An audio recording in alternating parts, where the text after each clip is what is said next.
It comes out of nowhere. It strikes without warning.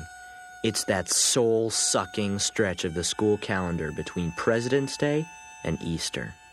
No holidays, no vacations. You know the side effects. First, the body goes loco, followed soon after by the brain. Only the strong survive, like Monica Perling.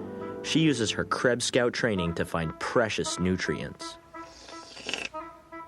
Even a juggernaut like my brother Pete feels the hurt. Normally, he strikes fear in the heart of all teachers. Pete Wrigley? But during those Death Valley days, the Pete just gets burned out of him. This year was worse than ever. Pete's prayers for an air raid or a snow day had gone unanswered. Until one mind-melting day when an answer arrived like a message from heaven. They were 2 words, the 2 words that give us all hope. Sick day.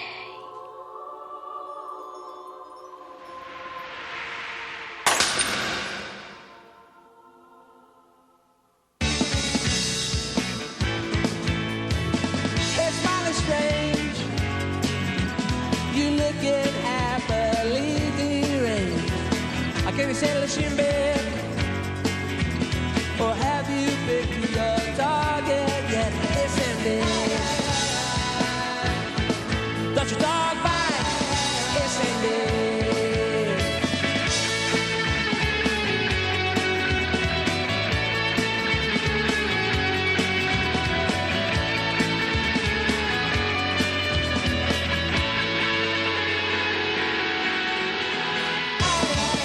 Listen, dear. Don't your dog bite? Listen, dear. Listen, dear. Don't your dog bite? Listen, dear.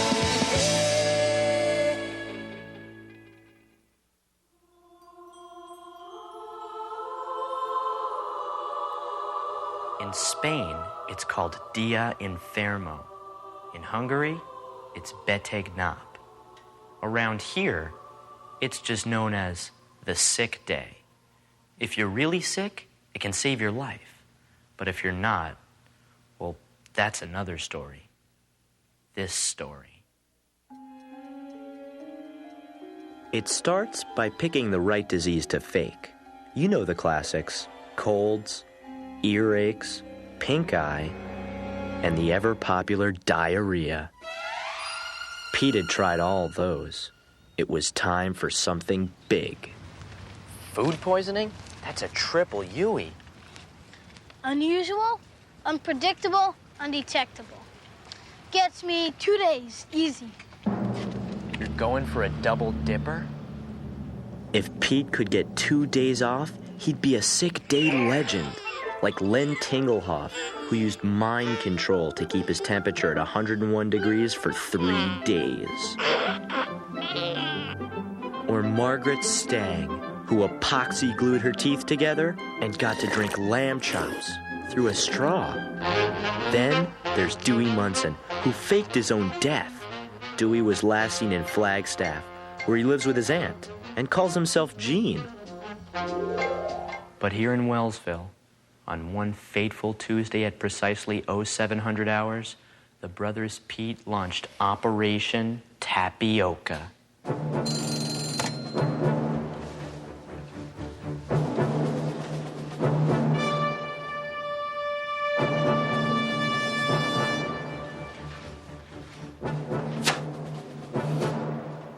Pete began his assault with the now patented triple-action moan groan.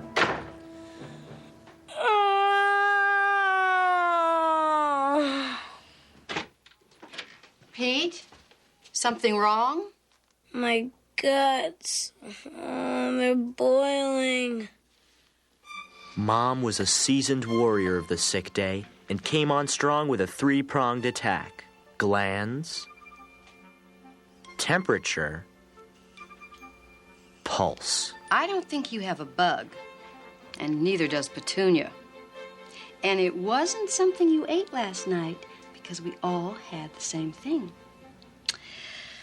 Ooh, time to get up. Today's a school day. She was walking right into his trap. Maybe it was the tapioca. Tapioca? Yeah, I had some last night. The tapioca. It was Pete's secret weapon. You see, a few days earlier, Pete got a grocery clerk to smuggle him a label from an expired can of tapioca. Remember, if you get busted, this never happened. What never happened? Bingo. Then, he stuck the label on an empty can. That's where I came in. While Pete lured Mom to our bedroom, I made the drop. Honey, I just talked to Dr. Volker. He said you probably have a mild case of food poisoning. Nothing serious, but I want to keep you home. But, Mom, we're doing negative fractions. Negative fractions will wait. You stay in bed. I'll call Aunt Janet and tell her I can't make it to the baby shower.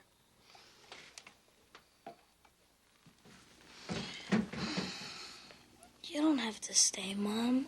I'm just gonna sleep all day. Well, Dr. Volker says sleep's all you really need. And this bucket, just in case. But I hate to leave you alone. I won't be alone, Mom. I've got my negative fractions. Such a good boy. All right, honey. I'll leave Aunt Janet's number and some Melba toast in case you get hungry. Does that sound okay? Mom? Love you. Once word got out that Pete wouldn't be in school that day, adults wasted no time spreading the good news.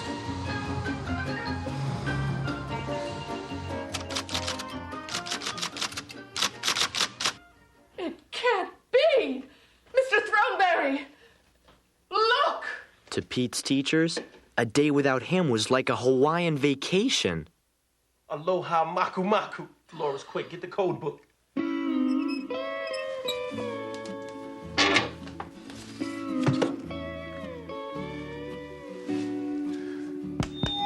Attention, all faculty members. Attention, all faculty members. Kalui Amatutu. Repeat, Kalui Amatutu. Don Ho will not emerge from the Valley of Darkness.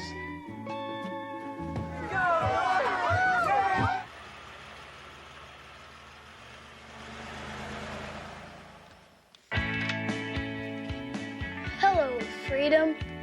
My name is Pete.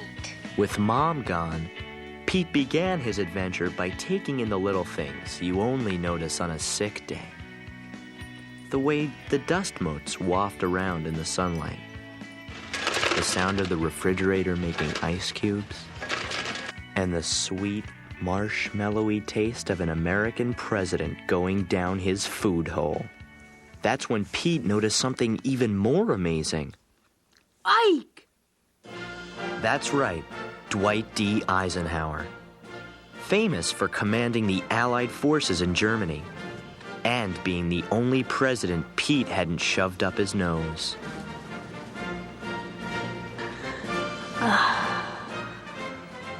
Hail to the chief.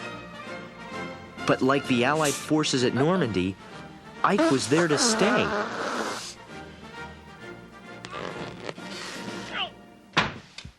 Meter man? Who? Anyone home?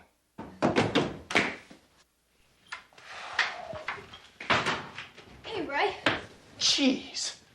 It must be 73.1 degrees in here.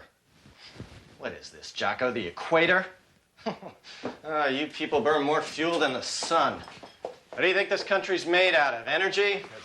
I've got other problems, Ray. Look, What do you got? A little congestion up there? President Eisenhower. He's stuck. That was a man who knew the value of a kilowatt hour. Okay, enough chin music, Red. Time is energy. Let's see what you got over here. Okay, let's see what you got here, Johnny.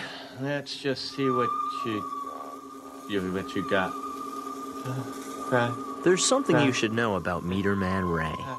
When he checks your electric meter, he sees more than the passing of kilowatt hours. He sees the future.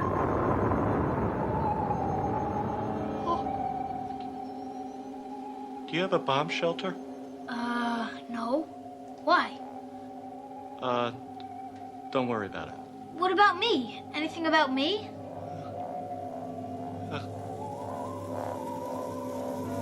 I see you with Martin Van Buren, our 8th president. He conserved face heat with giant sideburns. Good man. What? Oh, he's gonna lead you to the promised land. Promised land? I'm not going anywhere. I'm faking sick.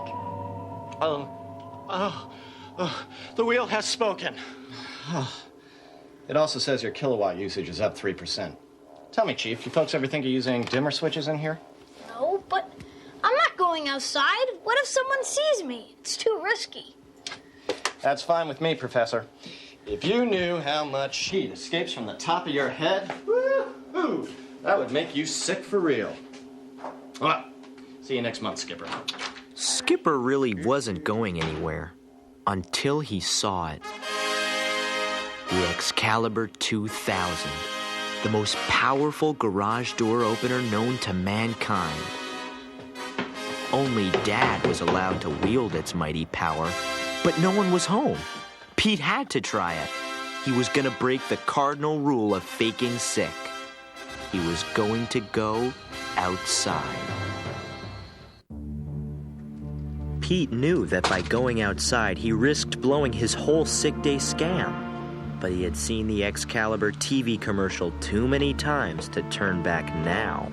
Excalibur, Excalibur, Excalibur, mightiest opener in the land, opens the door with a touch of your hand. Excalibur, Excalibur, its laser shoots through anything, its power will make you feel like a king. Excalibur, Excalibur. Excalibur! Chapter 8. Couldn't fit an oversized envelope in the Chakotay's mail slot. When will they ever learn? Note. Found a brown mitten on the sidewalk. Somewhere a child walks with one cold hand. I will do what I can. Also note, Pete Wrigley spotted. Appears to have Vegas funny man Don Rickles up his nose. No, Eisenhower. Make that Eisenhower. 35th president, had his own stamp. More on that later. What are you doing? Oh, along with the swift completion of my appointed rounds, I'm dictating the story of my life. It's called Stand and Deliver, the Male-Woman McGinty Story. What are you doing? Faking sick. While faking sick, Pete Wrigley has broken the cardinal rule and gone outside. Let me know how you do for my book. I'll send you a letter. Wish me luck. I'll do better than that. Any trouble? I'll send up a flare. Keeps the dogs in line. Okay, bye. Goodbye. Pete knew he should have gone home right then and there. But he had tested the limits of the Excalibur. Now he wanted to test himself. It was the biggest risk in the world. But then, I guess that's why my brother did it. At precisely 1300 hours, the enemy was sighted. The Death Star. His top secret mission? Well, he just wanted to see how his friends were doing. Except for a strange Hawaiian theme, it was pretty much what he expected. Clem had been reduced to bearded goo, while Monica continued her fierce struggle for survival. It was a horror show he'd seen before, but as he took one last look, something new caught his eye. Glenn Wordle. Since the second grade, Glenn had sat behind Pete, but they'd never talked.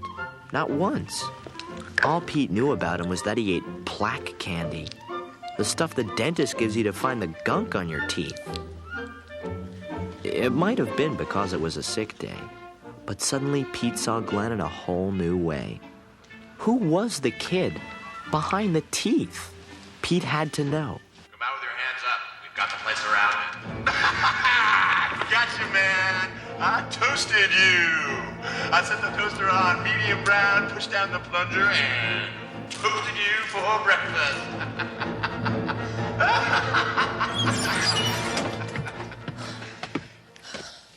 I toasted you. And you could have busted me.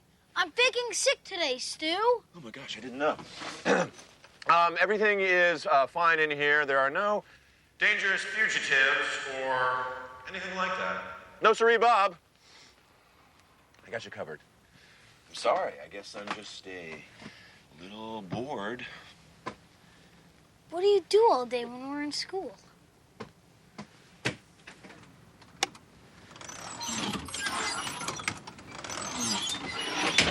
Technical stuff.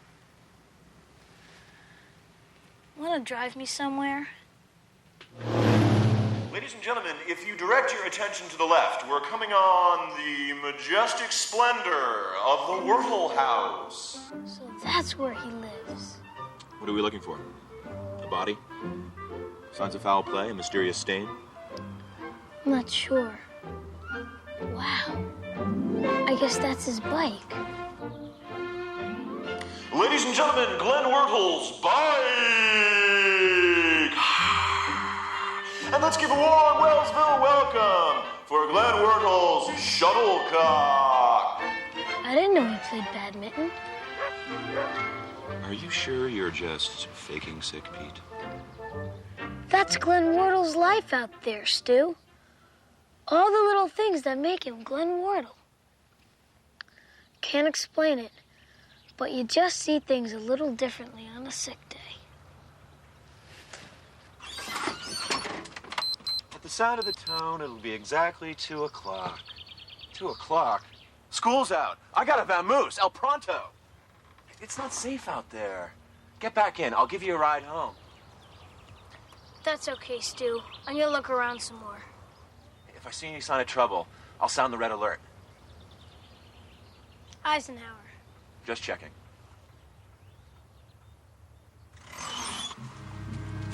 Pete knew he was pushing his luck, but before he went home, he had to find out a little bit more. Something that would unlock the mystery of Glenn Wurtle's Wurtleness. No way. Martin Van Buren. Not only was he our 8th president, he was the name Meterman Ray had mentioned in his prophecy. What does it mean? While Pete pondered the future, the present decided to say hello.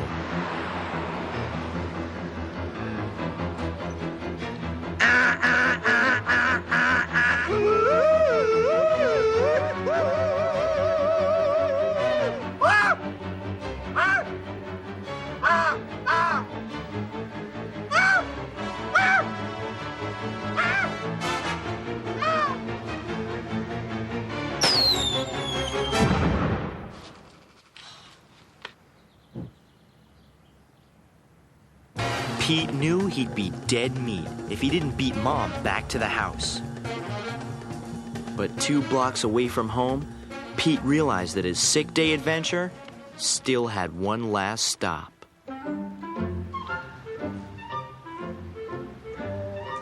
Hey, Glenn.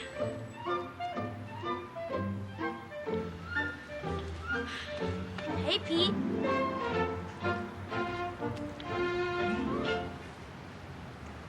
Hi, Pete. Hey, Glenn. How's the plaque? Not bad. Want some plaque candy? I got extra. Sure. Thanks. Hey, isn't that Eisenhower? Yeah, it is. I don't know how we got up there. Yeah, I got Harry Truman stuck up my nose once. Really? How'd you get him out? Static electricity. I just rubbed my feet on a rug, Touch the door and I'll be fired. Really? That works? Yeah, just the other day I had to blast out Martin Van Buren? Yeah, Van Buren. How'd you know? Just a guess. Hey, Pocahontas, you better hurry. Your future's looking dim. Look, I gotta go. I'll see you soon. Tomorrow.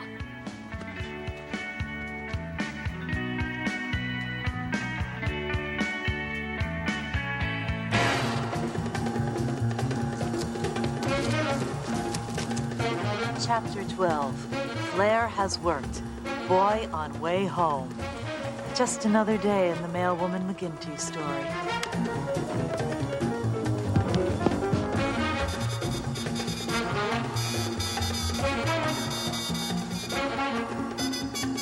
Pete, where you been? Doc! You can thank me later. He was home free. There was no way Mom would know he'd even left his bed. Then he realized his fatal mistake. The garage door, I left it open. As powerful as the Excalibur was, he couldn't get a clear shot at the door. If Mom saw it open, he'd be busted for sure. His only hope was to ricochet the beam off the plate in Mom's head. Sorry, Mom.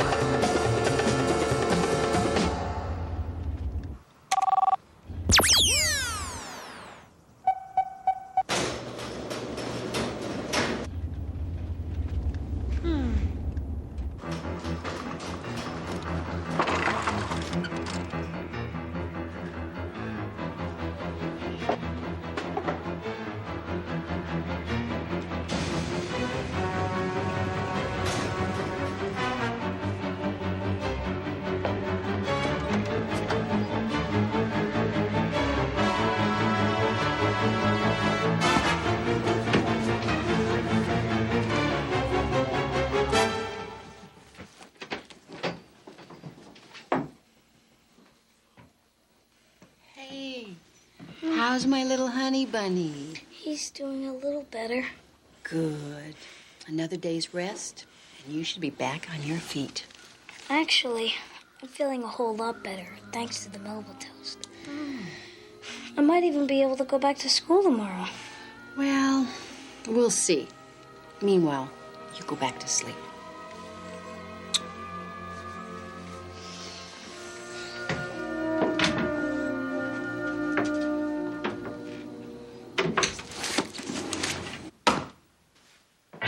Pete didn't need Meter Man Ray to tell him his future. He knew exactly what the next day would bring. Thanks to his sick day, he'd have a new friend, a newly enlarged left nostril, and best of all, a brand new way of looking at the world. They're playing in Central Park.